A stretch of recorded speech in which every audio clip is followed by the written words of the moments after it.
चलिए शुरू करते हैं। इस वीडियो का उद्देश्य, हमारे पास एक आइडिया है जो कि हम आपको रिप्रेजेंट करने वाले हैं। आइडिया बस इतना है कि अपने स्टडी को, अगर हमारी स्टडी बोरिंग है, बोरिंग से उसको इंटरेस्टिंग कैसे बनाएं, पहला पॉइंट। और दूसरा पॉइंट, अपने जो भी पढ़ें उसको लंबे समय तक कैसे याद रख सकें, मेमोरी हो गया।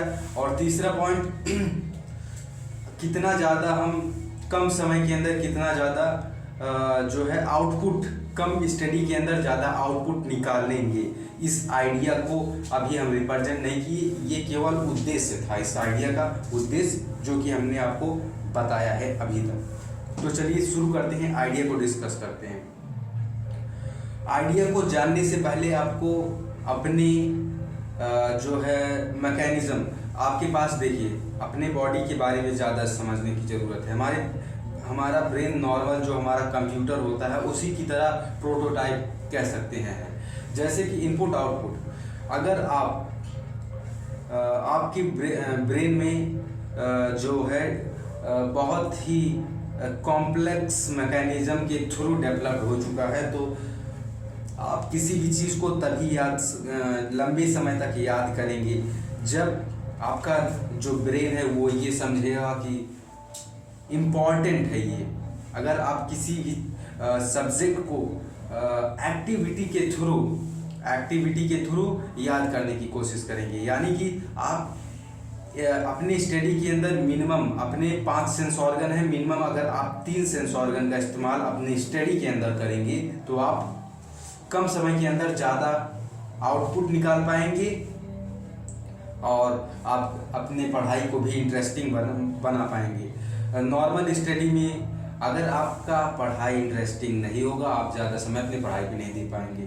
तो पहला जो रूल है वो है कि आप अपनी पढ़ाई को इंटरेस्टिंग बनाइए और वो तरीके को चेंज कीजिए। पूरा मान लीजिए आप 5 साल से 10 साल से जो तरीका अपनाए हैं पढ़ने का, उसको चेंज करेंगे तभी आपका पढ़ाई में मन लगेगा। जैसे कि आपका नॉर्मली एक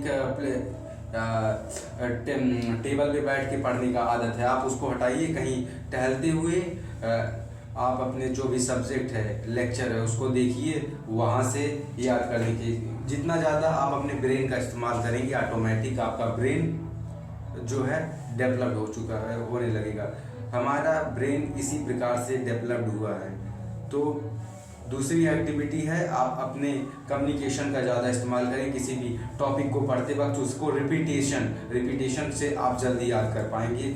और देखिए, कम्युनिकेशन के थ्रू पहले उससे रिपीट करेंगे तो याद हो जाएगा, और रिपीट करेंगे तो याद होगा, और उसके बाद जब उसको आप अपने आप को समझा लेंगे, उस टॉपिक को पढ़ने के बाद, याद होने के बाद खुद को समझाएंगे, समझाने के बाद जब विजुलाइज करेंगे तो ऑटोमेटिक वो जो इंफॉर्मेशन होगा, उसका जो लॉजिक होगा, आपके ब्रेन के अंदर एक एक्टिविटी के थ्रू लंबे टाइम तक याद रहेगा आपको। तो हमारा आइडिया यही था, आप अपने स्टडी के अंदर अपनी कम्युनिकेशन का इस्तेमाल ज़्यादा करें, याद करने के लिए, समझने के लिए, समझाने के लिए, इन तीनों चीज़ों के लिए सबसे ज़्यादा इस्तेमाल आप अपने कम्युनिकेशन सेंस ऑर्गन का करें। इससे आपका कम्युनिकेशन भी बेहतर होगा, आपका जो स्टडी है वो भी इंटरेस्टिंग हो जाएगा। स्टडी इंटरेस्टिंग तभी होगा जब आप टीचर अपने मन को टीचर समझें और ख़ुद को समझाएंगे, तो आपकी स्टडी भी इंटरेस्टिंग हो जाएगी। इंटरेस्टिंग जैसे ही होगी, उसके बाद आप जो है अपनी स्टडी को इफिशिएंट बना पाएंगे। तो ज़्यादा ध्यान आपको अपनी स्टडी को इंटरेस्टिंग, यानी कि मज़ेदार, जो चीज़ हमारे मन को पसंद होता है, हमारा मन उसी के बारे में सोचना पसंद करता है, तो इसलिए हमें ज़्यादा ध्यान अपने पढ़ाई को इंटरेस्टिंग बनाने के लिए है। और हमें पता है कि आज के टाइम पे हमारी मेमोरी जितनी स्ट्रॉन्ग हो गई, लॉजिक को स्ट्रॉन्ग करना है, सबसे पहले मेमोरी स्ट्रॉन्ग कीजिए।